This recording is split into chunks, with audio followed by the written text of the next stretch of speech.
Hey my lovelies paratha, आज कैसे हैं आप लोग। आई होप आप सभी अच्छे होंगे, स्वस्थ होंगे और मेरी स्टोरी लाइन को एंजॉय कर रहे होंगे। तो जो कोई भी मेरे चैनल पर नए आ रहे हैं, प्लीज़ मेरे चैनल को लाइक शेयर सब्सक्राइब करना मत भूलिएगा।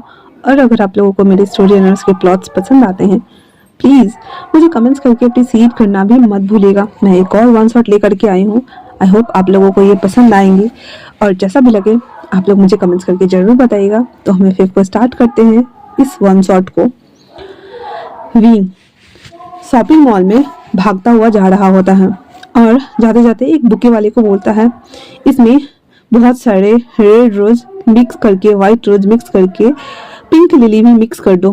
वो तीनों को मिक्स करके एक बुके बनाता है और वो वहाँ पे खड़ा होता है। वहीं दूसरी तरफ हम देखते हैं लाइन हायर्स के सेकंड प्रिंस लान वांगजी। वो अपनी कार से बाहर उतरता है।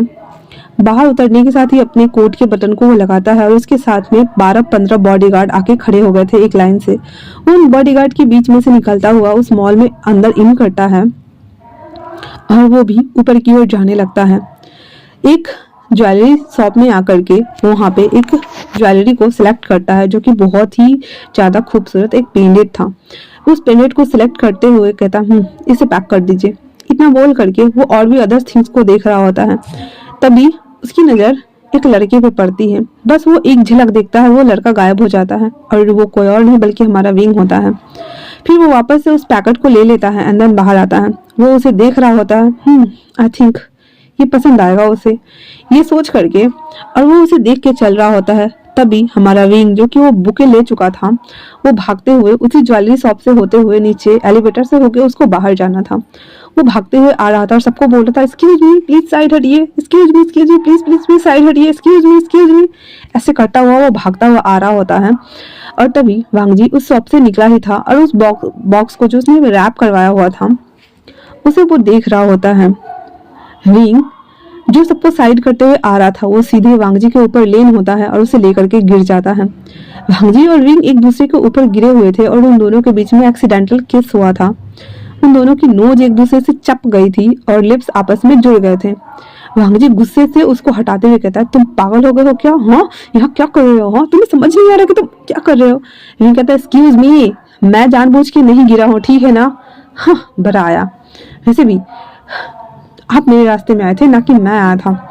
इतना बोल करके विंग उसको चिढ़ाता हुआ वहां से जैसे ही साइड होता है, एक रंग वाला जो कि दूसरे शॉप में जाकर के उसे मतलब पूरा क्लीन करके रंग करना था, तो वो रंग का डब्बा करना हाथ में लेके फोन पे बात करते हुए जा रहा था। और विंग जैसे ही वहां से निकला वो उसे टक्कर खाता है। वो जितना भी रंग का कलर था ना, वो आधा विंग के ऊपर, आधा वांगजी के ऊपर, और जो कुछ भी बचा हुआ था उस रंग वाले के ऊपर गिर जाता है। वांगजी गुस्से में उसे देखते हुए कहता है, मैं तुम्हें नहीं छोड़ूंगा। विंग कहता है, स्टॉप। उसके बाद वो फिर फूल को उठाता है जो कि बच गया था। इन सब के बीच में ओनली फॉर फूल और गिफ्ट ही बच गए थे, बाकी हर चीज का तो नक्शा नैन सब बिगड़ गया हुआ था। उसके बाद वो फूल को उठाता कहता है, थैंक गॉड इसे कुछ नहीं हुआ, वरना दोबारा बनाना पड़ता। और क्या बोल रहे थे तुम? हाँ, मैं आपको इज्जत दे रहा हूँ, आप कह के बात कर रहा हूँ तो आपको हजम नहीं हो रहा? लगता है मुझे कम मत समझिएगा, आप मुझे सबक सिखाएंगे तो मैं आपको छोड़ दूंगा कि डिस्कस्टिंग। इतना बोल करके विंग वहां से भागता है। वो जहां जहां जा रहा था उसके जूते से ना हर जगह कलर बनता जा रहा था। पूरा शॉप वाला परेशान हो गया था। वांगजी गुस्से से दांत पीस रहा था और उसको जाते हुए बोलता है, बस ओनली फॉर ट्रबल मेकर। इतना बोल करके वो अपनी सिक्योरिटी से के पास जाकर के उस बॉक्स को देता है और अपने सेक्रेटरी को बोलता है, मेरे लिए एक सूट बाय करके लाओ, ठीक है ना? सेक्रेटरी भी हाँ में सर हिला देती है और चली जाती है सूट को लेने के लिए। वांगजी गुस्से में दांत पीस रहा था। उसके बाद वो जाता है और एक रूम में जाकर के सभी चीज़ों को वाइप आउट करता है, अच्छे से क्लीन करता है। फिर वॉशरूम में जाता है। वॉशरूम में जाने के बाद अपने कपड़ों को चेंज करता है। चेंज करके सबको सही करते हुए बाहर आके कहता है, हाँ, मैं लेट हो गया 10 मिनट, मुझे जल्दी जाना होगा। रिंग जो कि आ चुका था और वो वहां पे आने के बावजूद भी सबको साइड होने के लिए बोल रहा था। वो सतरंगा बना हुआ घूम रहा था, रंग रोगन में डूबा हुआ पूरा, और उसके पास आते हुए कहता है, हाँ जी, ये लीजिए आपका बुके, मैं ले आया, फाइनली मैं ले आया। इतना बोल करके और वो अपनी सीजे को देखने लगता है। उसकी सीजे चिल्लाते हुए कहती है, रिंग ये क्या हुलिया बना रखा है तुमने? हाँ। रिंग कहता है, हाँ, मिल गया था मुझे एक छल कुकड़ा, पागल खड़ूस, इंसान, मैं थक गया हूँ जी, ये आपका, ओके लीजिए, इतना बोल करके। और विंग कहता है मैं जा रहा हूँ नहाने के लिए, मुझे कुछ मत कहिएगा। इतना बोल करके विंग अपने रूम में आ जाता है। नहाने टाइम में भी विंग वांग जी को कॉज करते जा रहा था, पागल कहीं का, मुझे मिल गया। हाँ, इसे तो मेंटल हॉस्पिटल में होना चाहिए था, मॉल में क्या करने आया था।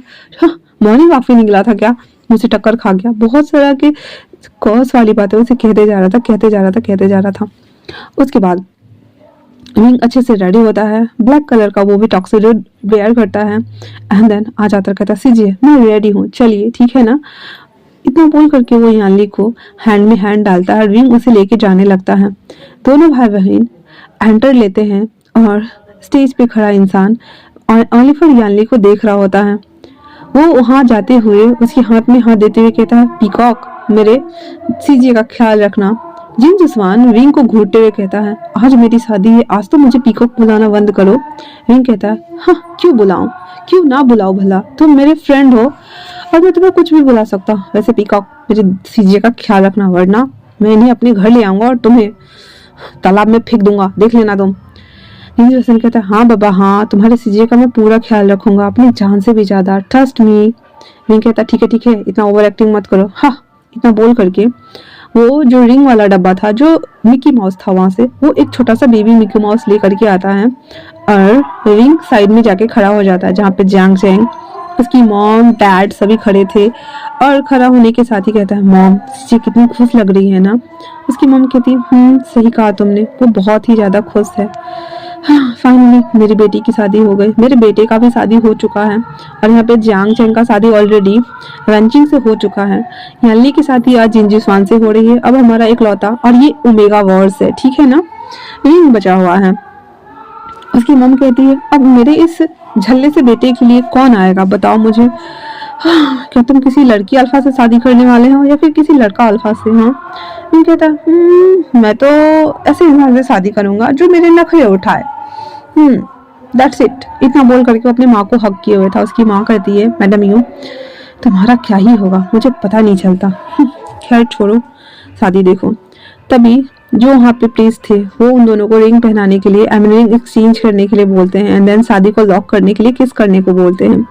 वो सारा रिचुअल परफॉर्म होने के बाद वहाँ पे सभी गिफ्ट सेरेमनी का काम चल रहा था। जो कोई भी आ रहे थे वो गिफ्ट्स दे रहे थे, फूड खा करके जा रहे थे। सभी लोगों का हो गया था और मैडम यू और यांग चेंग और विंग सभी गेस्ट का स्वागत कर रहे थे जो आ रहे थे जा रहे थे। और गेस्ट को विंग ना गिफ्ट को विंग ना ऐसे कलेक्ट कर करके साइड में रख रहा था। उसके साथ नी सैंग भी था। वो दोनों इस काम को करने में लगे हुए थे। तभी वहाँ पे बहुत सारे बॉडीगार्ड आ गए थे और वो बॉडीगार्ड ना ऐसे बीच में आके खड़े थे ताकि वहां से जो हमारा वांग जी है वो एंटर कर सके। जब इतने सारे बॉडीगार्ड आते हैं तो मैडम यू कहती है क्या मिस्टर लैन आए हैं। तो जियांग फेमिया कहते हैं पता नहीं कौन ही आया है, देखते हैं कौन आया है। इतना बोल करके वो लोग उस तरफ चले जाते हैं। तभी वहां से लैन वांग जी और लैन सिचैन और लैन किरण तीनों उतरते हैं कार से, अपनी अपनी कार से, और तीनों अपनी कार से आए हुए थे। उतरने के साथ ही वो तीनों इन करते हैं। लान वांग जी और लैन सिचैन पीछे थे और लैन किरण आगे चल के आ रहे होते हैं। आने के साथ ही कहते हैं फेमियांग हाँ, देखो मैं आ गया, मैंने अपना वादा पूरा किया, अब तुम्हें भी अपना वादा पूरा करना है ना। यांग फेमिया कहते हैं मैं समझ गया, तुमने सच में अपना वादा पूरा किया, आओ पहले बच्चे से तो मिल लो। इतना बोल करके जियांग फेमिया लैन किरण को बच्चे के पास यानली और जिनजुसान के पास लेके आती है। लैन किरण लैन सिचैन जिनजुसान को दोनों को ग्रीड आशीर्वाद देते हैं और वो दोनों ग्रीड करते हैं। और लैन वांग जी जो गिफ्ट लेके आया हुआ था वो यानली को दे देती है। वो तीनों उसे ग्रीड करते हैं एंड देन वापस आ गए थे। तो वो तीनों फूड टेबल पे बैठे हुए थे, वांग जी भी बैठा हुआ था और विंग अभी भी उन कामों को करने में लगा हुआ था। उसे पता ही नहीं कि वो वहाँ पे लैंस भी आए हुए हैं। वो सभी गिफ्ट को ना उठा उठा करके अंदर रख रहा था ताकि वो सीजीए को सभी उसके ससुराल भेज सके। वो सब करने में वो लगा हुआ था। जहाँ पे यहाँ पे जियांग चैंग, मैडम यू और यहाँ तक कि जिनजुसान, यानली और लान वांग जी, लैन किरण, लैन सिचैन सभी बैठे हुए थे। सभी को फूड सर्व किया जा रहा था और सभी खाने पे बैठे हुए थे, एंजॉय कर रहे थे। तभी लैन किरण वापस से कहते हैं अब तुम्हें अपना प्रॉमिस याद है ना। फेमियांग कहता है हाँ बाबा हाँ याद है। हाँ, तुम भूले नहीं हो उस बात को, मुझे समझ नहीं आता इतनी अच्छी याददाश्त कैसे हो सकती है। तुम अभी 60 साल के बुढ़े होने वाले हो लैन किरण, तो लैन किरण कहते हैं, और तुम क्या 25 साल के जवान होने वाले हो? बिल्कुल भी नहीं।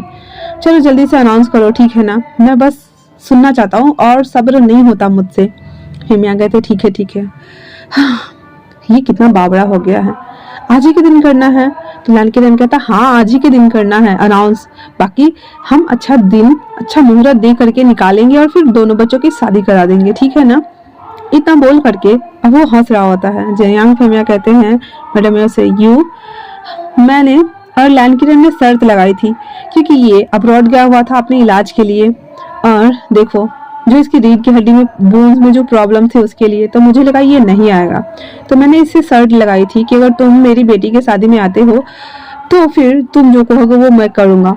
फिर इसने मेरे सामने शर्त रखी कि इसमें विंग की शादी लान वांगजी के साथ करानी है, और अब एज यूजुअली मैं अपनी शर्त हार चुका हूँ, तो बस ये यही कहना चाहता है कि हम लान वांगजी की शादी विंग से करा देंगे। लान वांगजी जो चुपचाप सुन रहा था अपनी अंकल को बातों को, वो कुछ भी नहीं बोल रहा था। मैडम यू कहती ये तो अच्छी बात है। फिर वो लान वांगजी को देखते हुए कहता क्या वो एग्री है? तो लैन किरण कहते उसकी चिंता मत कीजिए, मैं जिससे शादी करा दूंगा उसे उसी से करनी होगी, ये कहीं और शादी नहीं कर सकता है।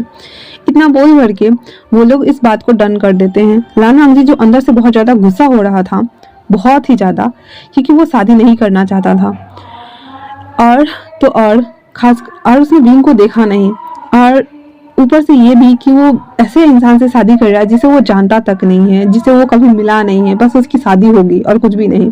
इसी वजह से वो और भी ज्यादा गुस्सा था, और इसीलिए वो दांत पीस रहा था और खाना को ऐसे ना मैस कर रहा था, खा भी नहीं रहा था। लैन सिजन अपने भाई के थाई पे हाथ रखते हुए उसे शांत रहने का बस इशारा देते हैं। उसके बाद वो पार्टी खत्म होती है और वो तीनों वहां से चले गए थे। सब कुछ रिचुअल्स खत्म होने के बाद यानली जिंजी स्वान के साथ वहां से चली जाती है हनीमून के लिए पेरिस। वहीं दूसरी तरफ लैंस जो कि अपनी पैलेस आ चुके थे, वो घर आते ही लान वांगजी कहता है गगा, पर मुझे ये शादी नहीं करनी, मैंने उसे देखा भी नहीं है, मैं उसे जानता भी नहीं हूँ, और नहीं मैं कभी उससे मिला हूँ, फिर मैं उससे शादी कैसे कर सकता हूँ? सीजन उसके पास आते हुए कहते हैं वांगजी प्लीज ट्रस्ट मी, तुम्हारी शादी जिससे हो रही है ना, भले उसकी एज कम है पर वो बहुत अच्छा है और वो हमेशा तुम्हारा ख्याल रखेगा और तुम्हारे साथ रहेगा, ठीक है ना? तुम चिंता मत करो। इतना बोल करके और वो वांगजी को ऐसे सोटर पे पाट करते हुए वहां से चला जाता है। वांगजी जो कि बस असहाय महसूस कर रहा था खुद को कि क्या सच में वाकई में उसे ये शादी करनी चाहिए जिस इंसान को उसने एक बार भी नहीं देखा है। क्या वो बिना देखे उसे शादी कर ले? अभी इस टाइम जोन में कौन इस तरह से शादी करता है? क्या मैं उसे बात करके देखूं? वो सारी बातें सोच रहा था, तभी लैन किरण अंदर आते हुए कहते हैं वांगजी मैं जानता हूँ कि मैं तुम्हारी शादी तुम्हारी मर्जी के बिना कर रहा हूँ, पर प्लीज ट्रस्ट मी, तुम दोनों बहुत खुश रहोगे। इतना बोल करके उसके अंकल भी चले जाते हैं। वांगजी को इतना ज्यादा गुस्सा आ रहा था, सोफा में 2-4 पैर मारते हुए कहता है मैं खुश रहूंगा?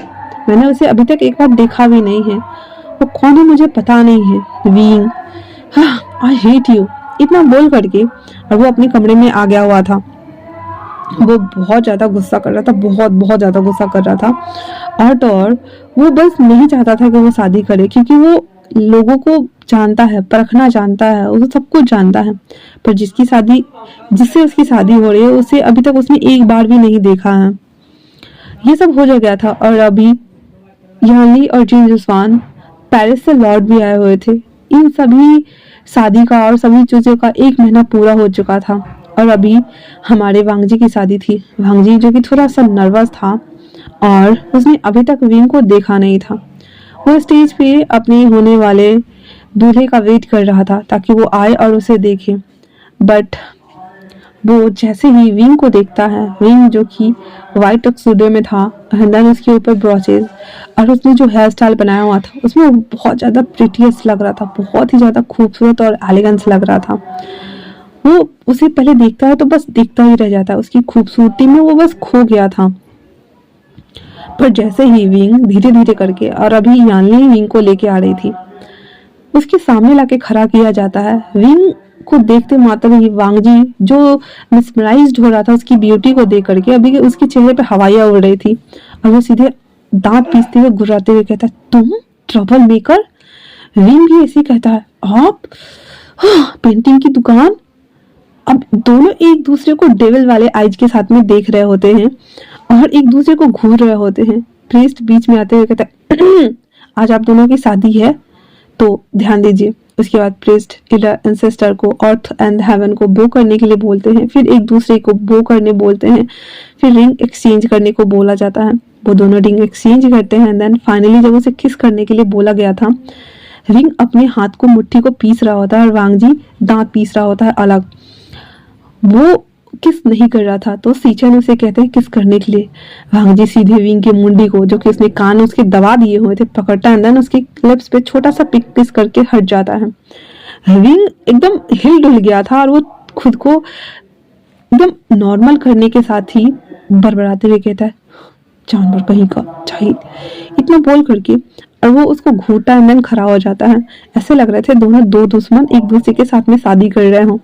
उसके बाद वो सभी रिचुअल्स परफॉर्म हो जाता है और उन दोनों के लिए एक स्वीट्स बुक किया गया था जहाँ पे उन दोनों का हनीमून होने वाला था, क्योंकि वांग जी सीचेन और अंकल के साथ पैलेस में ही रहते थे, इसलिए उन दोनों के लिए स्वीट्स होम बुक किया गया था अपनी हनीमून के लिए। और हनीमून के लिए उन लोगों का पैकेज था पर 7 दिन बाद का था। इसी वजह से वो दोनों को एक कार में बिठा करके उस स्वीट्स के लिए भेज दिया जाता है। वो दोनों चुपचाप अपना की कार्ड लेके वांग जी ऊपर आते हैं रूम में और डोर बंद करने के साथ ही कहते हैं तो आज हमारी सुहागरात है, तुम्हें क्या लगता है हाँ मुझे तुम्हारे साथ क्या करना चाहिए। रिंग जो कि पीछे पीछे जा रहा था कहता दूर रहो मुझसे, मुझे कुछ नहीं करना तुम्हारे साथ, समझे ना। वांग जी कहता ओ उस दिन तो मुझे बहुत इज्जत दे रहे थे और आज मैं सीधे तुम पे आ गया। हाँ अपने हस्बैंड को लोग ऐसे बुलाता है क्या, मुझे बताओगे तुम।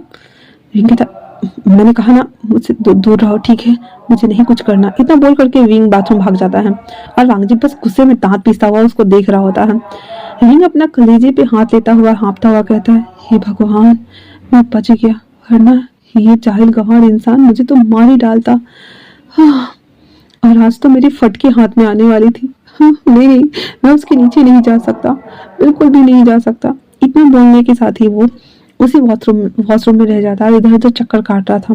थोड़ी देर बाद वांग जी डोर पीटते हुए कहता है बाहर आओ, मुझे वॉशरूम यूज करना है। विंग कहता है नहीं मैं नहीं आ रहा, अगर मैं आया तो तुम मेरे साथ कुछ करोगे तो नहीं। वांग जी कहता है बिल्कुल भी नहीं करूंगा, बाहर तो आओ। हाँ, इतना बोलकर वो साइड हो जाता है। विंग डरते हुए कांपते हुए उस डोर को ओपन करता है एंड देन बाहर आता है। जब वो बाहर आता है तो देखता है कि वो उसे गुस्से से घूर रहा है। उसको धकेलते हुए वो अंदर चला जाता और कहता है ट्रबल मेकर। इतना बोल करके वो अंदर चला गया था। कहता क्या मैं ट्रबल मेकर, ये तो खुद है ना पेंटिंग की दुकान, इसको तो मैं छोड़ूंगा नहीं। इतना बोल करके और वो जाके बेड पे एक साइड जाके लेट जाता है। वांग जी अपने कपड़ों को चेंज कर चुका था एंड देन उसके पास आके लेट जाता है। वो दोनों सेलिंग को देख रहे थे और एक दूसरे को बिल्कुल भी नहीं देख रहे होते हैं। ऐसे करते हुए वो रात बीत जाता और इन लोगों के सुहागरात के नाम पर इस भी नहीं मनी थी। अगले दिन सुबह वो दोनों जब घर वापस आते हैं तो सीचन भाई को देख के समझ गया था कि इन दोनों के बीच में कुछ हुआ ही नहीं है। फिर वांग जी और अपने कमरे में जाता है तो विंग भी उसके पीछे पीछे जा रहा होता है। बेडरूम में आने के बाद वांग जी कहता है तुम मेरे साथ मेरे बेड पे नहीं सोने वाले हो, ठीक है ना।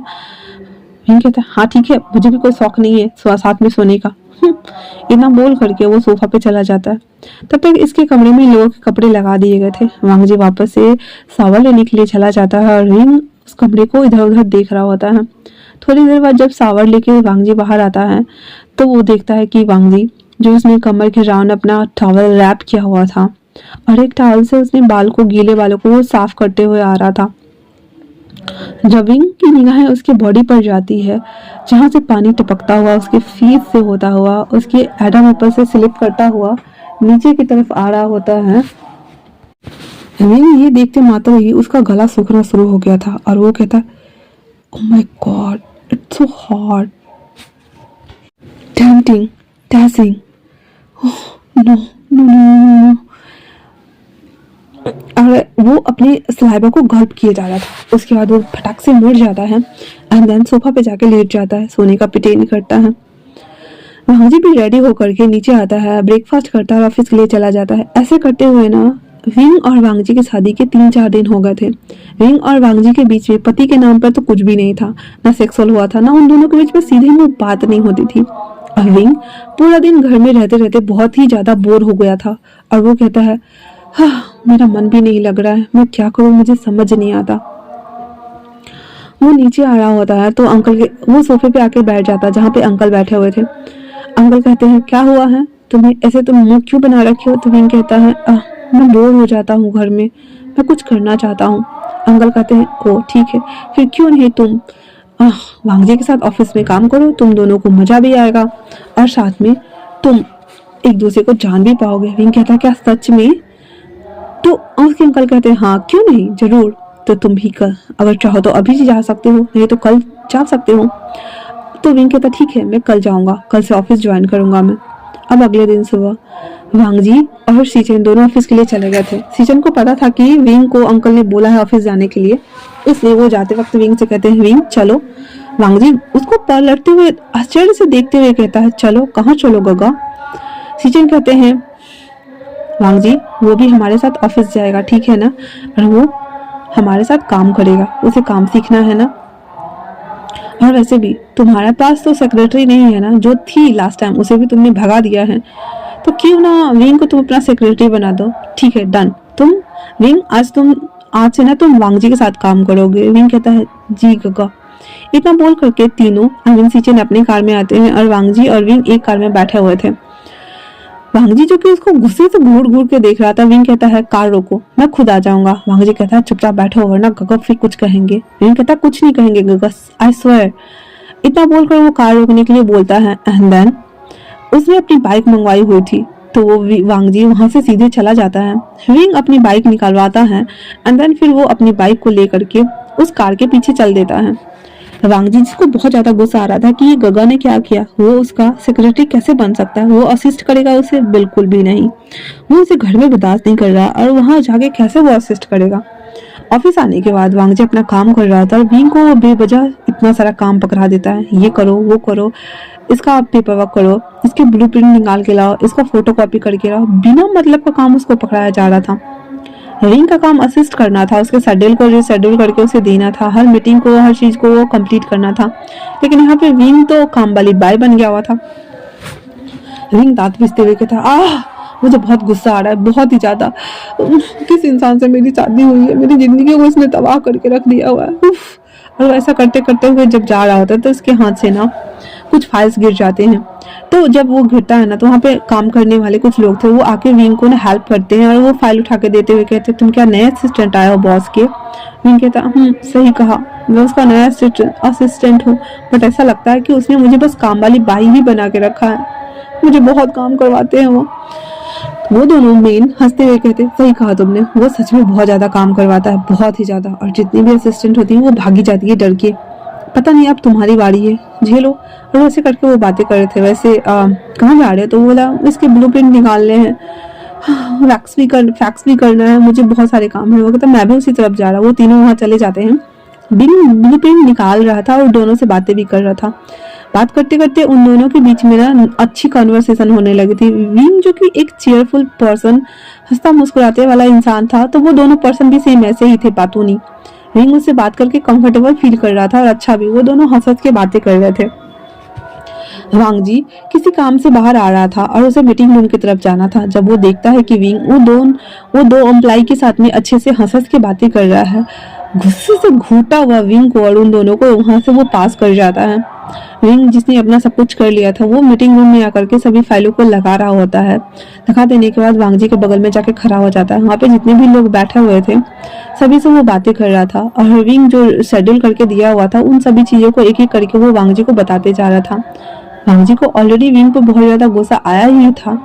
वो विंग पर चिल्लाते हुए कहता है, तुम ये देखो, ये कितने सारे मिस्टेक्स है, इसे तुमने करेक्ट क्यों नहीं किया, जबकि ये काम इसके पहले असिस्टेंट ने करके गई हुई थी। इसमें विंग का कोई हाथ ही नहीं था, वो तो वही की जो उसे मिला था। विंग कहता, बट सर ये मैंने नहीं किया है, रियली सच कह रहा हूँ मैंने ये नहीं किया। वांगजी कहता है, ओ तो ये मैंने किया होगा फिर, हाँ जाओ इसे करेक्ट करके अभी क्या लेके आओ, तब तक मैं इसे अटेंड करता हूँ। विंग अपनी रोनी सी सूरत उठा करके बाहर आता और कहता है, वो जल्लाद आदमी मेरे साथ ऐसा क्यों करता है, मुझे समझ नहीं आता, मैं किससे हेल्प लूँ। फिर वो जो दो बंदे थे उसमें से एक के पास जाके कहता, ये कैसे होता है, मुझे नहीं पता। फिर वो जो शख्स था वो कहता, लाओ मैं कर देता हूँ। इतना बोल करके वो उसकी हेल्प कर देता है। विंग कहता थैंक यू, तो वो कहता थैंक यू से काम नहीं चलेगा, आज रात जब तुम्हें छुट्टी मिल जाएगी तो हमारे साथ डिनर पे चलो, ठीक है ना। विंग कह देता ठीक है, और अपने मन में सोचता है वैसे भी वो खड़ूस कहीं का मेरे साथ तो खाता ही नहीं है, जल कुकड़ा कहीं का। मुझे तो वो पेंटिंग की दुकान पसंद ही नहीं आती, हमेशा ब्लैक ब्लैक ब्लैक ब्लैक पहना रहता है, ब्लैक के अलावा उसे कोई और कपड़े पसंद नहीं आते। कि ऐसे लगता है कि फोटो फ्रेम के ऊपर ना किसी खंबे को लटका, किसी खंबे के ऊपर ना एक फोटो फ्रेम को लटकाया हुआ है। वो ऐसा बोलता हुआ दांत पीसता हुआ वापस से आता है और उसे दे देता है। उसके बाद वो मीटिंग खत्म हो जाती है। विंग को भूख लगी हुई थी बहुत ज्यादा। वो सब कुछ करने के बाद सभी चीजों को समेट रहा था और कैंटीन जाने वाला था अपने लिए फूड खरीदने के लिए। तभी वांग जी उसके पास आते हुए कहता है, हमें क्लाइंट से मिलने जाना है, चलो। विंग एकदम चिल्लाते हुए कहता है, तुम पागल हो गए हो, अभी लंच टाइम है और मैं तुम्हारे साथ क्यों जाऊं, मुझे भूख लगी है, मैं खाने जा रहा हूँ, समझे तुम। वांग जी कहता, मैंने कहा मेरे साथ चलो वरना। विंग कहता, मैं नहीं जा रहा हूँ, ठीक है तुम्हें जो करना है कर लो, मैं नहीं जा रहा। एकदम बोल करके अब वो बाहर चला जाता है। वांग जी उसके पास आता है, उसके हाथ को खींचते हुए अंदर करता है, उस रूम को बंद करता है, दरवाजा पे उसे फेंकते हुए कहता है, मैंने कहा ना मेरे साथ चलो, क्लाइंट मीटिंग है, उसके बाद मैं तुम्हें खाना खिला दूंगा। विंग तो पहले अपने हाथों को छुड़ाता है, छुड़ाने के बाद झटकारते हुए कहता है, मैं समझ गया सर। इतना बोल करके विंग सभी फाइल को वापस से वांग जी के कैबिन में रख देता है और अपना फोन लेकर के वो वांग जी के पीछे हो लेता है। वांग जी कार में आके बैठ गया हुआ था। विंग अपनी मोटरसाइकिल के पास जा रहा था तो वांग जी कार की विंडो को नीचे करते हुए कहता है, कहाँ जा रहे हो तुम। हाँ। विंग कहता है, आप ही ने तो कहा ना क्लाइंट मीटिंग है, तो मैं आपके साथ ही तो चल रहा हूँ। वांग जी कहता है, कार में आके बैठो, ना कि बाइक से। विंग फिर अपनी बाइक से उतर जाता है और वांग जी के साथ कार में आके बैठ गया था। वांग जी एकदम कॉर्नर लगा हुआ था और विंग दूसरे कॉर्नर लगा हुआ था। विंग को बहुत ज्यादा रोना आ रहा था और वो कहता है, किस जल्लाद से मेरी शादी हुई है भगवान, मैंने क्या क्या सपने देखे थे और क्या हो रहा है मेरे साथ। तब तक वो लोग वहां पहुंच गए थे जहां उन्हें क्लाइंट से मीटिंग करनी थी। वांग इस क्लाइंट के साथ मीटिंग कर रहा था और विंग को भूख के मारे ने उसके पेट से गुर्र की आवाज आ रही थी और वो बहुत ज्यादा छटपटा रहा था, उसे कुछ खाना चाहिए था। उसने मॉर्निंग में भी अच्छे से ब्रेकफास्ट नहीं किया था एक्साइटमेंट के चक्कर में, अब उसे रहा नहीं जा रहा था और वो भूख के मारे चक्कर खा के गिर जाता है। जब वांग जी देखता है कि वो बेहोश हो गया है तो उसके पास जल्दी से ऐसे थप्पड़ लगाते हुए, जिसे उठाते हैं ना तो ऐसे हल्के हल्के से थप्पड़ लगाते कहता है, हे उठो, वेकअप, नाटक करना बंद करो, समझे ना तुम। विंग जो कि सच में बेहोश हो चुका था और वांग जी को उस पर बहुत ज्यादा गुस्सा आ रहा था। वो क्लाइंट कहता है, आई एम सॉरी, पर पहले आप अपने सेक्रेटरी को देखिए, बाकी बातें हम कल ऑफिस में करेंगे। इतना बोलकर वो क्लाइंट चला गया था। अब वांग जी को उस पर बहुत गुस्सा आया कि इसने क्लाइंट को भगा दिया। विंग को वो जैसे तैसे करके उठा के सामने वाले सोफे पे बैठाता है, फिर एक गिलास पानी इसके मुंह पे झोंक देता है। विंग थोड़ी देर में होश में आ गया था और कहता है, आई एम सॉरी सर, मुझे वो चक्कर आ गए थे भूख के मारे। वांग जी उसके ऊपर चिल्लाते हुए कहता है, अगर तुम्हें आंधा से भूख लगे ना तो पहले से ही खाना खा के आया करो, अगर मेरे साथ काम करना है तो अच्छे से काम करो वरना मत करो, समझे तुम। इतना बोल करके वांग जी विंग को वैसे ही बैठा हुआ छोड़ के चला जाता है। विंग तो अब सच में रोने लगा था और कहता है, ये कैसा इंसान है, मुझे खाने के लिए नहीं पूछा, मेरा हाल नहीं पूछा, कुछ भी नहीं पूछा और मुझे बोल रहा है। वो वांग जी को कॉस करते हुए कहता है, किस इंसान से मेरी शादी हुई है, उसे तो मेरी जरा सा भी परवाह नहीं है, उसे तो फर्क नहीं पड़ता है कि मैं। फिर वो रोने लगता है। फिर वो अपने आंसू को वाइप करता है, अपने लिए एक बर्गर को बाई करता है एंड देन वहां से टैक्सी लेता है। टैक्सी में वो खाते खाते जा रहा था, वो रो भी रहा था और खा भी रहा था और वैसे करते हुए वापस आ जाता है। ऐसे करते हुए ना उसके ऑफिस में ना दिन बीत रहे थे। वांग जी रोज किसी ना किसी वजह से उसे टॉर्चर करता। विंग जब भी किसी एम्प्लॉय से बात करने की कोशिश करता या कुछ भी करता, वांग जी बेवजह विंग को पनिश किया करता था, बिना मतलब में डांट लगा देता था, बहुत ज्यादा चिल्लाता रहता था, कुछ ना कुछ कहा ही करता था। ऐसे करते हुए ना 3-4 दिन बीत गए थे और अब उसे हनीमून के लिए बाहर जाना था। विंग अपने मन में कहता है, जब से शादी हुई है तब से उसने मुझे आज तक टच नहीं किया है, तो फिर मैं हनीमून पे जाके क्या करूँगा। इसलिए वो आता है और अंकल को कहता है, अंकल मुझे हनीमून पे नहीं जाना है, मैं ऑफिस जाने लगा हूँ तो मुझे अच्छा लगने लगा है, प्लीज़ हम हनीमून पे फिर कभी चले जाएंगे, आप हमारी टिकट दोबारा से बना देंगे ना। विंग जब ऐसे उदासीन भरे शब्दों में कह रहा था तो अंकल कहते हैं, क्या बात है। विंग कहता, आह कुछ भी तो नहीं अंकल, सब ठीक है, मैं बस अभी जाना नहीं चाहता। और इतना बोल करके वो अंकल को हक कर लेता है। अंकल भी समझ पा रहे थे कि शायद से विंग और वांगजी के बीच में कुछ चीज़ें ठीक नहीं है, पर वो इस बच्चे को आंखों में आंसू नहीं देख सकते, इसलिए विंग को ऐसे सोप करते हुए कहते हैं, ठीक है, जब तुम चाहोगे तब हम तुम्हें भेज देंगे, ठीक ना। इतना बोल करके उसे गले लगाए हुए था। और अब विंग थोड़ा खुद को अच्छा फील कर रहा था और वो मतलब सच में उसे अब लग रहा था कि हाँ एक फैमिली वाली वार्मनेस मिल रही है। इसी वजह से वो थोड़ा खुद को रिलैक्स और काम डाउन कराने के बाद वापस से अपने कमरे में आता है, जहाँ पे वांग जी अभी तक नहीं आया हुआ था। वो उस कमरे को देखता है और बेड के कॉर्नर पे जाके बैठते हुए कहता है, मैंने क्या क्या सोचा था और क्या सब हो रहा है, मेरा बिल्कुल भी मन नहीं कर रहा है और मुझे ऑफिस भी जाना नहीं है, पर मैं अगर नहीं गया तो वो खड़ूस इंसान मुझे पक्का कच्चा ही चबा जाएगा। इतना बोल करके वो वार्डरोब जा करके ओपन करता है, देन उसमें से अपने लिए कैजुअल ड्रेस को निकालता है। वो जीन्स और लूज टी शर्ट्स पहना हुआ था। वो सब करके अपने आप को जब ऐसे ठीक ठाक कर रहा था तो वांगजी वॉश शावर लेके बाहर आता है और आने के साथ ही वो मिरर के सामने आगे खड़ा हो गया था। विंग जब देखता है कि वो उसके पीछे है तो वो जल्दी से हट जाता है वहाँ से, और ये उसके बाद वो अपना फाइल लेता है, अंदर नीचे आके डाइनिंग टेबल पे बैठा हुआ था। सीचेंग उसके पास आते हुए कहते हैं, क्या हुआ है तुम्हें। हाँ, विंग कहता है, कुछ भी तो नहीं गग्गा, सब ठीक है। सीचेंग कहते हैं, मैं देख रहा हूँ कि वांगजी तुम्हारे साथ अच्छे से ट्रीट नहीं कर रहा है, क्या तुम्हें बुरा लग रहा है। विंग कहता है, ऐसी बात नहीं है गग्गा, हमारे बीच में सब कुछ ठीक है। सीचेन कहते हैं, मुझे सब पता है विंग, और वैसे भी गलती तुम्हारी नहीं है। अगर अंकल ने ज़्यादा प्रेशर नहीं दिया होता तो शायद से आज ऐसी नौबत नहीं होती और तुम इस रिश्ते में नहीं पिसते विंग। ऐसे तो देखा जाए तो मैं भी गुनहगार हूँ। अंकल को मुझसे बहुत ज़्यादा हाई उम्मीदें थी, बट मैंने उन उम्मीदों के ऊपर पानी फेर दिया। मैंने शादी से मना कर दिया जस्ट बिकॉज मैं किसी और को पसंद करता हूँ और मैं उसका वेट कर रहा हूँ। मैं किसी और से शादी नहीं कर सकता वी, मैंने प्रॉमिस किया है उससे। इसीलिए अंकल ने ज़बरदस्ती ये फैसला वांगजी के ऊपर थोपा, उसकी भी गलती नहीं है। एक सजेशन देना चाहूँगा वी, अपने रिश्तों को थोड़ा सा टाइम और स्पेस दो। वो सभी चीज़ें करो जो तुम कर सकते हो अपने रिश्ते को आगे बढ़ाने के लिए। विंग कहता है, क्या ऐसा करने से सब सही हो जाएगा गग्गा। सीचन कहते हैं, आई होप सो, हो जाए। इतना बोल करके सीचन अपनी जगह पे आके वापस बैठ गए थे। थोड़ी देर बाद वांगजी भी आके नीचे डाइनिंग टेबल ज्वाइन करता है और अंकल भी आके बैठ गए हुए थे। अब सभी लोगों को खाना लग चुका था। विंग अपने में से थोड़ा सा खाना निकाल करके और वांगजी के प्लेट में डाल देता है। ये देखकर वांगजी भाई साहब शॉक, ये क्या हुआ, सूरज कहीं पश्चिम से तो नहीं निकला। फिर वो चुपचाप विंग को देखता है, जो विंग एक स्माइल दे रहा होता है और वांगजी को देख रहा होता है। वांगजी नॉर्मली फिर वो फूड खाने लगता है। विंग भी चुपचाप खा रहा होता है, उसे अच्छा लग रहा था ये करके। उसके बाद वो आज बाइक से ना जा करके वांगजी की कार में जाकर बैठ जाता है और उसको ऐसे अपने हाथों में हाथ होल्ड करके बैठा हुआ था। वांगजी कहता, ये क्या कर रहे हो तुम। हाँ, विंग कहता, वही जो मुझे करना चाहिए।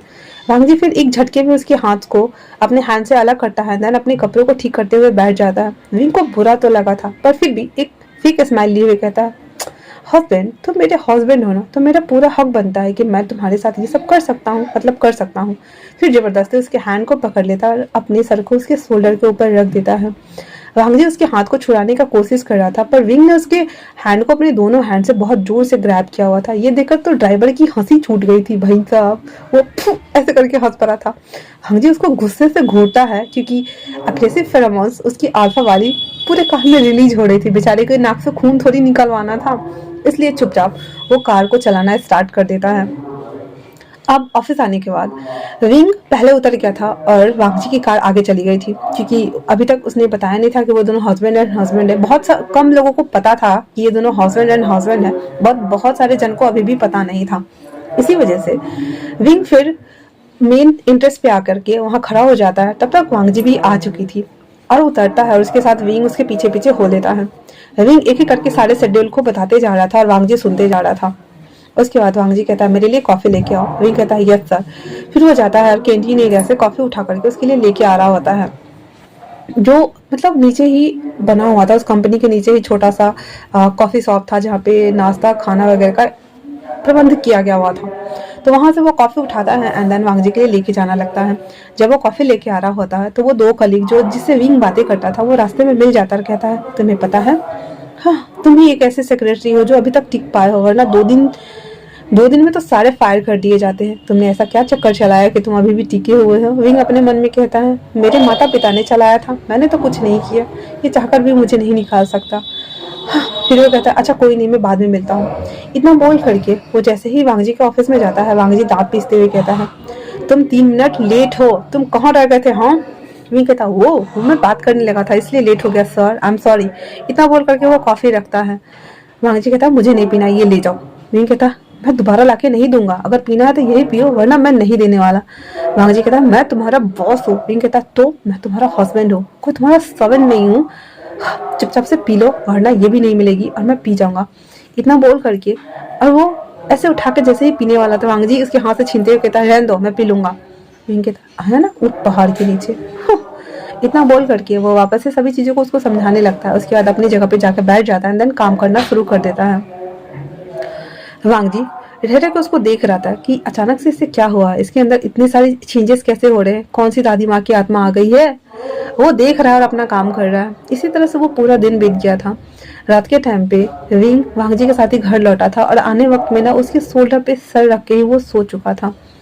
वांग जी विंग को ऐसे एकदम मेलोडियस लुक लिए देख रहा होता है कि क्या सच में हाँ, ये ट्रबल मेकर उसका हस्बैंड है, वो इतने पीसफुली कैसे सो सकता है उसकी नींदों को उड़ा करके। घर आने के बाद वांग जी जो उसको पूरे रास्ते निहारते हुए आया था, घर आने के साथ उसकी मुंडी को लेता है एंड सीधे फेंक देता है, मतलब उठा देता है। वांग जी जब ऐसा करता है तो विंग हिलते डुलते हुए कहता आह मुझे लग गई। वांग जी कहता है तो किसने बोला था मेरे शोल्डर के ऊपर सर रख के सोने के लिए। हाँ, विंग कहता है तुम एक नंबर के खड़ूस अकड़ू अड़िया इंसान, टेबल कहीं के। अब इतना बोल करके कार से बाहर निकलता है, नींद में ही था। आते आते वो सोफा पे बैठ जाता है तो अंकल आके पूछते हैं क्या हुआ, आज का दिन कैसा गया, ऑफिस में कैसा रहा। विंग कहता है अंकल मुझे बहुत नींद आ रही है। इतना बोल करके वो अंकल के गोद में ही लेट जाता है। उसके अंकल विंग के बालों को सहरा रहे थे और वांग जी बस देख रहा था ये सबका चहीता लाडला बनता जा रहा है और मेरा खून पीने वाला। इतना बोलकर वो अपने कमरे में चला जाता है। विंग को अंकल उठाते हुए कहते हैं तुम्हें खाना खाना है ना, सोना भी तो है, जाओ। विंग कहता अंकल थोड़ी देर और बस। ऐसा बोल करके विंग थोड़ी देर और सोता है। उसके बाद फिर जब खाना बन जाता है तो विंग खड़ा होता है क्योंकि उसे बहुत ज्यादा नींद आ रही होती है। नींद आने की वजह से वो खड़ा होता है और वांग जी का वेट भी नहीं करता और जा करके वो सीधे अपने रूम में शावर लेने चला जाता है। विंग जब सब शावर लेके बाहर आता है वो अभी भी गीला था और उसने सोचा नहीं था कि वांग जी इस रूम में होगा। वो जब आता है तो डोर पे ही रुक जाता है क्योंकि वांग जी कुछ फाइल को लेने के लिए वहां आया था और वहां से देन वो स्टडी रूम में जाने वाला होता है। विंग जिस टॉवल से अपने सर को साफ कर रहा था उसे अपने ऊपर डाल लेता है एंड देन उसके जाने का वेट करता है। जब वांग जी पलट के उसे देखता है बस उसे देखते ही रह जाता है। उसकी ब्यूटी में वो वापस से खोता जा रहा था, उसके करीब धीरे धीरे वो बढ़ता जा रहा था। और तो और वो कब उसके करीब पहुंच गया और कब विंग को उसने अपने हाथों से उसके कमर में हाथ डाल के अपनी ओर खींचा एंड देन उसके बॉडी को स्निफ करने लगा, वांग जी को पता ही नहीं चला।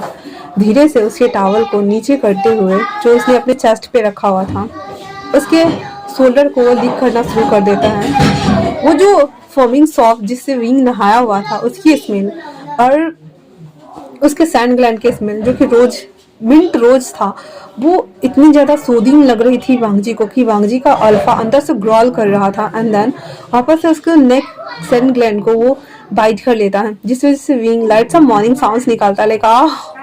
और वांग जी अराउज्ड हो गया था बस उस वॉइस को सुनकर ही। वो वापस से विंग को अपने दोनों हाथों से उसके बॉडी को स्क्यूच करना शुरू कर देता है। उसके बैग जो अभी भी गीले थे हल्के हल्के उसके ऊपर हाथ फिरा रहा था। विंग जो कि वांग जी के शोल्डर से नीचे ही आ रहा था वो अपने आप को सरेंडर कर चुका था, बस उसके एक टच से वो मेल्ट हो चुका था और वो धीरे से अपने शोल्डर को अपनी मुंडी को उसके शोल्डर पर टिकाते हुए अपने आप को पूरा ढीला छोड़ रहा था। वांग जी उसकी एक हैंड जो उसके बैक पे चल रहे थे और दूसरे हैंड उसके टॉवल के अंदर चले गए थे। रिंग जब ये देखता है तो वो खुद को पीछे करने की कोशिश करता है, बट तब तक वांगजी उसे अपनी केज में पूरी तरह से ले चुका था। वांगजी अपने एक हाथ से उसके बद को स्क्यूज कर रहा था और रिंग लाइक इस तरह के साउंड्स निकाल रहा था। वांगजी अग्रेसिवली अब उसके बट को स्क्यूज करना शुरू कर देता है और उसके टावर को खोल देता है। विंग एकदम शॉक हो गया था। वांगजी फिर विंग को उस बाथरूम वाले डोर पे ही ऐसे टिका देता है, अंदर नीचे बैठ जाता है। उसके हार्डी को पहले देखता है, फिर एक स्मिक करता है, विंग को देखता है एंड देन फिर उसके हार्डी को अपने हाथ में लेते हुए उसके स्क्यूज करना शुरू करता है। विंग को पहले तो शर्म फील हो रही थी, साइनेस आ रहा था उसे, बट वांगजी जब उसे ब्रुटल तरीके से स्क्यूज कर रहा था, उसको देख रहा था, विंग अब वो सब कुछ भूल करके एक हाथ उसके वांगजी के सर पे थे जो उसके बालों को उसने ग्रैब किया हुआ था और दूसरा वो उस डोर पे अपने हाथ को चला रहा था, पकड़ने के लिए कुछ ढूंढ रहा था, पर उस डोर पे कुछ भी नहीं था जिसे वो पकड़ सकता था। और अब विंग के मुंह से ओनली फॉर मॉर्निंग साउंड्स ही बाहर निकल रहे थे। वांगजी उससे पहले तो ऐसे स्क्यूज कर रहा था, फिर दन उसे रब करना शुरू करता है। विंग लाइक ऐसे कर रहा था। वांगजी को बहुत ज़्यादा मज़ा आ रहा था। वो फिर उसे अपने मुंह में लेता है एंड देन उसे स्टॉक करना शुरू करता है। विंग को तो कुछ भी समझ नहीं आ रहा था, उसकी बॉडी माइंड सभी ब्लैंक हो चुके थे, ओनली फिर वो मॉर्निंग साउंड्स निकाल रहा था और हैप्पी हैप्पी ब्रीथ ले रहा था।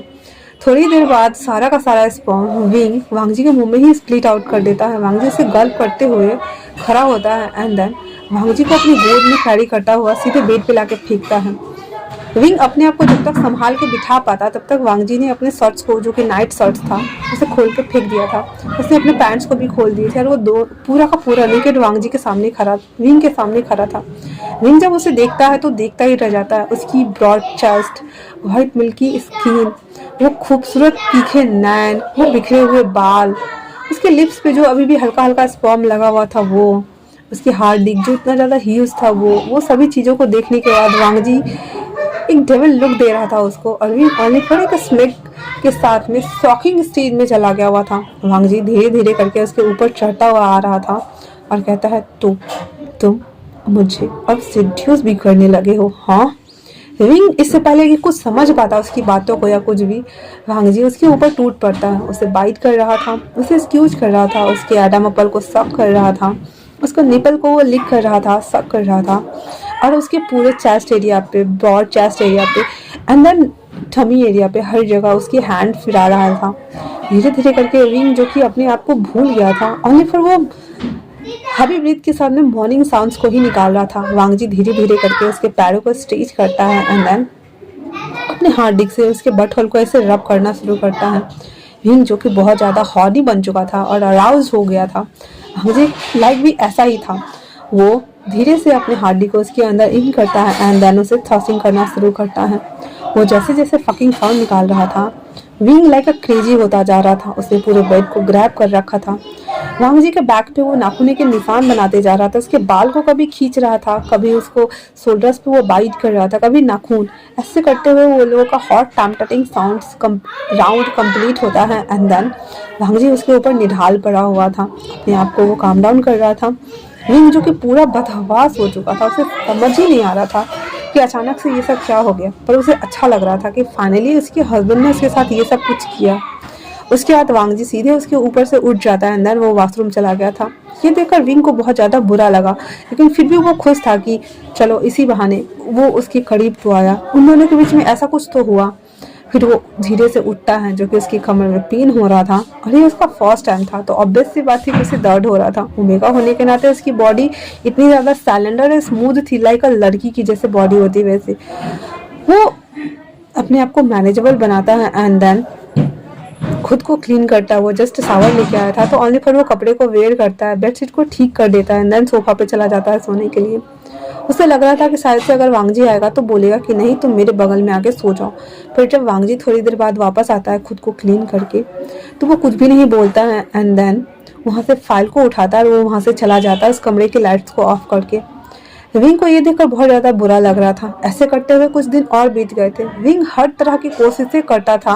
वो कभी खाना देता, कभी कभी वो घर से खाना मंगवा लेता था और वांगजी के साथ ऑफिस में खाने की जिद करता था।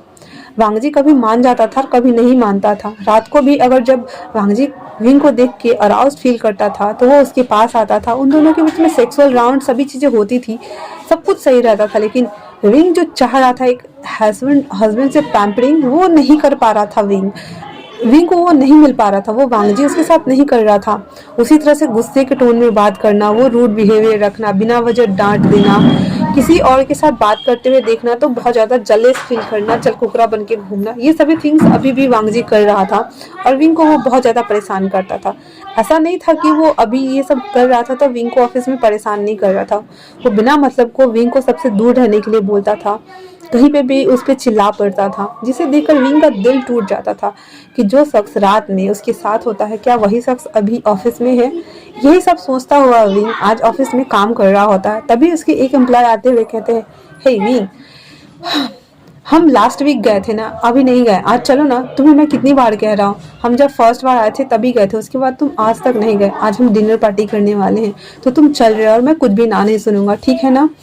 इतना बोल करके वो वहां से चला जाता है। विंग हाँ ना कुछ भी नहीं कह पाता है और वो सोचता है कि अगर मैं गया तो वांगजी को क्या अच्छा लगेगा या फिर बुरा। फिर वो यही सोचते हुए जो उसे पेपर को प्रिंट आउट निकालना था वो निकाल करके विंग वांगजी के कैबिन में आते हुए उसे दे देता और कहता है, मुझे कुछ कहना है। वांगजी कहता है, जल्दी पूछो, मेरे पास टाइम नहीं है। विंग कहता है, वो मैं बाहर जाना चाहता हूँ। वांगजी कहता है, उसे लगा शायद कि शॉपिंग या कहीं पे जाएगा वो, तो वो कह देता, ठीक है, ऑफिस खत्म होने के बाद चले जाना तुम। इतना बोल करके वांगजी वापस से काम करने में लग गया था। विंग को थोड़ा सा राहत था पर उसे ऐसी आंसर की उम्मीद बिल्कुल भी नहीं थी। वो फिर बो डाउन करके वापस अपनी सीट पे आकर बैठ जाता है और अपने कलीग को बता देता है कि ठीक है, मैं चल रहा हूँ। इसके बाद विंग सारा काम अपना फिनिश करता है। वांगजी के साथ जो कुछ भी अपॉइंटमेंट था या जो कुछ भी डीलिंग टैग वगैरह करना था वो सभी चीज़ें करते हुए उसे 6:30 बज गए थे। जल्दी जल्दी से वो सब कुछ फिनिश करने के बाद अपना बैकपैक लेता है एंड देन वो कलीग लोग के पास आ गया था। वो सभी बाहर आ गए थे और टैक्सी का वेट कर रहे थे। टैक्सी में बैठकर विंग वहां से चला जाता है। वांगजी जब सब उसका काम हो गया था तो रात के 8 बज रहे थे और वो विंग को आवाज लगाता है, विंग मेरे लिए कप कॉफी लेके आओ। फिर उसे याद आता है कि ओ हाँ, उसने कहा था कि वो बाहर जा रहा है, बट वो विंग मतलब उसे आदत हो गई थी लेकिन वो एक्सेप्ट नहीं कर रहा था। फिर वो कहता आई थिंक अब मुझे भी घर जाना चाहिए, वो घर आ गया होगा। इतना बोल करके वांगजी जो बचा खुचा काम था वो जल्दी जल्दी फिनिश करता है और अपने कैबिन की लाइट्स को ऑफ करके वहां से निकल जाता है। जब वो वहां आता है तो सभी लोग वहां कोई थे ही नहीं। वो उसके डेस्क को देखता है एंड देन एक आहें भरता हुआ वहां से निकल जाता है। जब वो ड्राइव करके घर पहुंचा था तो घर पे सभी लोग खा पी चुके थे और वांगजी के आने का वेट कर रहे थे। उसके अंकल डाइनिंग टेबल पे बैठे हुए कहते हैं, वांगजी तुम इतने लेट आए हो, विंग कहाँ है? मैं तुम्हारा ही इंतजार कर रहा था। सीचन यहाँ नहीं है, आओ। और वहाँ वो बैठे हुए थे। वांगजी के लिए खाना सर्व किया जाता है। अंकल जो कि खा चुके थे क्योंकि उन्हें दवाई खाना था। वांगजी चुपचाप से उस खाना को देख रहा था और ऊपर देख रहा था। फिर वो कहता है, अंकल विंग तो पहले ही चला आया था, क्या वो घर नहीं आया है? उसके अंकल कहते हैं, नहीं तो वो घर नहीं आया है अभी तक। क्या उसने तुम्हें बताया नहीं कि वो कहाँ जा रहा है? तो वांगजी कहते हैं, नहीं, उसने कहा था कि वो बाहर जा रहा है। उसके बाद उसके अंकल कॉल लगाते हैं। कॉल लगाते ही विंग उठाते हुए कहता है, अंकल मैं अपने दोस्तों के साथ बाहर आया हुआ हूँ, मुझे थोड़ी देर हो जाएगी, मैं आ जाऊंगा, ठीक है ना? उसके अंकल कहते हैं, ठीक है बेटा, एंजॉय करो। इतना कह करके फोन कट कर देते हैं। उसके चेहरे पे स्माइल थी। फिर वो ऐसे वाला फेस बनाते हुए कहता है, तुम खा लो, वो थोड़ी देर में आ जाएगा। वांगजी शॉकिंग रिएक्शन देते हुए कहता है, क्या मतलब वो थोड़ी देर में आ जाएगा? तो अंकल कहते हैं, हस्बैंड तुम हो या फिर मैं हूँ, हाँ जो मैं बताऊँ, खा लो। इतना बोल करके उसके अंकल उठते हैं, देन वहां से चले जाते हैं। वांगजी कंफ्यूजिंग लुक लिए ही अब जो कि वो बैठा हुआ था तो चुपचाप उसे खाना ही पड़ता है।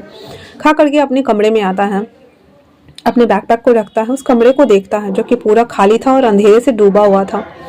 विंग रहता था तो वो सामने आके जला देता था या फिर पहले आके भाग के वो सब कुछ कर लेता था, पर अभी वो कमरा भी वांगजी को काटने को दौड़ रहा था। उसे बिल्कुल भी अच्छा नहीं लग रहा था। तो वो जाता है, शावर लेता है एंड देन सभी चीज़ें को फिनिश आउट करके जैसे ही वो फाइल उठा के स्टडी की ओर जाने वाला होता है, उसे बाहर से ना कार की हॉर्न सुनाई देती है। वो अपने ही बेडरूम के विंडो के पास जाता है जो कि उसके विंडो से ना बाहर के रोड एरिया दिखाई देते थे। तो वो पर्दा हटाता हल्का एंड देन देखता है विंग ना एक टैक्सी से बाहर आ रहा होता है जहाँ पे 2-3 बॉयज और उतर रहे थे और विंग उन सबको गले लग रहा था और बोल रहा था bye bye bye bye bye bye करके जा रहा था। उसमें से एक तो अल्फा था, एक बीटा था और एक ओमेगा था। विंग सबसे गले लग करके जब घर आ रहा था तो वो बहुत ज्यादा हैप्पी था, लेकिन वांग जी उस पर्दे को इतना बुरी तरीके से मसल रहा था कि जिसका कोई जवाब नहीं है। उसके हाथ में फाइल था और वो अभी भी वहीं खिड़की के पास खड़ा था। विंग अंदर आ जाता है और आने के साथ ही मेन गेट को और सभी गेटों को बंद कर दिया जाता है। विंग अपने रूम में आता है तो देखता है कि उसके कमरे की डिम लाइट ऑन है। वो समझ गया था कि हो न हो वांग जी इस कमरे में हो सकता है, इसीलिए वो अंदर आता है बहुत आराम से, नॉर्मल जेंटल बन करके। तो देखता है वांग जी विंडो के पास लग के खड़ा है। विंग उसके पास आते हुए कहता है, हस्बैंड तुम अभी तक सोने नहीं गए? वांग जी हस्बैंड, तुमसे मैं हस्बैंड, आपसे मैं तुम, ये सब क्या लगा रखा है? हाँ। विंग कंफ्यूजिंग लुक लेके बस वांग जी को देख रहा होता है। वांग जी उसके पास आता है और उसके हैंड को ग्रैब करते हुए कहता है, तुम्हें बहुत मजा आता है ना दूसरे मैन के साथ में टाइम स्पेंड करने के लिए? तुम्हें तो बहुत मजा आया होगा आज। मेरे साथ तो तुम ये सब नहीं कर पाते हो ना? हाँ, तुम पहले भी यही करते थे और तब मुझसे शादी हो गई, फिर तो तुम यहाँ आके अपने आप को बंधा हुआ फील करते होगे ना विंग। इसीलिए तो तुमने मुझे उस दिन सिड्यूस करने की कोशिश की ताकि मैं तुम्हारे नीडनेस को पूरा कर सकूं, है ना? विंग अपने आप को हैंड को छुड़ाने का कोशिश कर रहा था, जो कि वांग जी ने बहुत बुरी तरीके से ग्रैब किया हुआ था, वो छोड़ भी नहीं रहा था। विंग फिर भी चिल्लाते हुए झल्लाते हुए कहता है, ये क्या बकवास कर रहे हो? मैं ऐसा क्यों करूंगा भला? और मैं पहले भी कभी ऐसा नहीं करता था। और मेरे हैंड को छोड़ो, मुझे दर्द हो रहा है। और वांग जी कहता है, रियली? तुम तुम अभी बाहर इतने सारे अल्फाज बीटाज के साथ आ रहे हो? हाँ, तुमने उसे हग भी किया, बाय बाय किया। क्या तुमने वो सब कुछ नहीं किया जो तुम मेरे साथ कहते हो करते हो? हाँ। विंग को इतना ज्यादा गुस्सा आ रहा था, वो एक थप्पड़ लगा देता है वांग जी को, कहता है, अपना जवान संभाल के बात करो। तुम मेरे हस्बैंड हो, इसका ये मतलब नहीं है कि तुम कुछ भी कहो, मेरे कैरेक्टर पे उंगली उठाओ और कुछ भी कहो, समझे तुम? इतना बोल करके जबरदस्ती उसके हैंड को छुड़ाता है, ऐसे उंगली को निकाल निकाल करके। एंड देन वो वॉशरूम चला जाता है। वॉशरूम बंद करके गेट लग करके विंग रोना शुरू कर देता है और कहता है, कैसी मेरी फूटी किस्मत है, किस पागल इंसान से मेरी शादी हुई है। उससे मैं करेक्टर लेस लगता हूँ, मैंने आज तक कभी किसी को डेट नहीं किया। उस दिन भी फर्स्ट टाइम मैंने खुद को सरेंडर किया क्योंकि वो मुझे टच कर रहा था। मेरा अल्फा होने के नाते मैंने अपने आप को उसे सरेंडर कर दिया और उसे मैं करेक्टर लेस लग रहा हूँ। ये सारी बातें सोचते हुए बहुत ज्यादा रो रहा था। अपने आप को वो डिफेंड करे भी तो कैसे करे, उसे समझ नहीं आ रहा था कि क्या चल क्या रहा है आखिरकार। वो बहुत रो रहा था। वांग जी को बहुत बुरा लग रहा था और उसे बहुत ज्यादा गुस्सा भी आ रहा था। प्लस उसने एक थप्पड़ भी खाया हुआ था। इसी वजह से वो वहां से सीधे स्टडी रूम की ओर चला जाता है। और मैं वापस से कह रही, मैं बैकग्राउंड नॉइज का कुछ नहीं कर सकती। यहाँ पे ठाकुर जी का सत्संग हो रहा है, मेरे घर में कलरिंग का काम हो रहा है अलग। आज संडे होने के नाते बच्चे तो पूरा चिल्लर पट्टी मचा के रखे हुए हैं और मैं सबको बोल के थक चुकी हूँ, कोई सुन ना रहे हैं। एडजस्ट करो आप लोग ही, और मुझे ही करना पड़ेगा, मैं क्या करूँ। उसके बाद वांग जी स्टडी रूम में आने के बाद उस फाइल को पटकते हुए कहता है, नहीं मैं तुम्हें छोड़ूंगा नहीं, बिल्कुल भी नहीं। इतना बोल करके और वो वहाँ बैठा हुआ था। विंग जिसको बहुत ज्यादा रोना आ रहा था, वो चुपचाप से वहां से निकलता है, अपने आंसुओं को वाइप अप करता हुआ, फ्रेश करता हुआ। शावर लेने के बाद वो चुपचाप से सोफा पे जाके सो गया हुआ था। ऐसा नहीं था कि वो अभी बेड पे सो रहा था या फिर वांग जी को हक करके सोता था। विंग के साथ वांग जी एक तो नॉर्मल टॉक नहीं करता था, हमेशा उसे टॉर्चर करता था। हाँ, जब वांग जी को नीड होती थी बॉडी की या फिर विंग को जब मन करता था तो वो उसके पास जाता था। तो इस बात के लिए ना विंग और ना वांग जी कभी दोनों एक दूसरे को मना नहीं करते थे, वो दोनों इस जरूरत को जरूर पूरा करते थे। विंग आज इन सभी चीजों को याद कर करके फूट फूट के रो रहा था कि क्या सिर्फ बॉडी के लिए वो उसके पास है और कुछ भी नहीं? क्या इसके अलावा उन दोनों के बीच में कोई और रिश्ता नहीं है? इस नामहीन रिश्ते तो अच्छा है कि वो उसे दूर चला जाए। और वो यही सोचता है और यही सारी बातें सोचते हुए रोते रोते वो सो जाता है। अगले दिन सुबह मॉर्निंग में जब उसकी नींद खुलती है तो वो उठता है, फ्रेश होता है, सब वो चीजें करता है। जो ऑफिस का काम था वो थोड़ा बहुत बचा हुआ था, जो शेड्यूल वगैरह था वो सभी फिक्स करके फाइल को वहां पे रख देता है। नीचे आता है, ब्रेकफास्ट टेबल पे बैठा हुआ था और ब्रेकफास्ट करते हुए वो सोच रहा था कि वो क्या कहे क्या नहीं। इसी वजह से वो अभी वांग जी रेडी ही हो रहा था, वो नीचे नहीं आया था। वो अंकल से कहता है, अंकल मैं अपने मम्मी पापा के घर जाना चाहता हूँ, क्या मैं जा सकता हूँ? उसके अंकल कहते हैं, क्या कुछ हुआ है क्या विंग? विंग कहता है, नहीं तो कुछ भी नहीं हुआ है। उसके अंकल कहते हैं, तुम्हारे चेहरे से साफ लग रहा है, अगर कुछ हुआ है तो कहो, मैं वांग जी से कहता हूँ। विंग कहते हैं, नहीं नहीं अंकल, प्लीज़ गग्गा और वांगजी से कुछ मत कहिएगा, मैं बस थोड़ी देर के लिए जाना चाहता हूँ, क्या मैं जा सकता हूँ?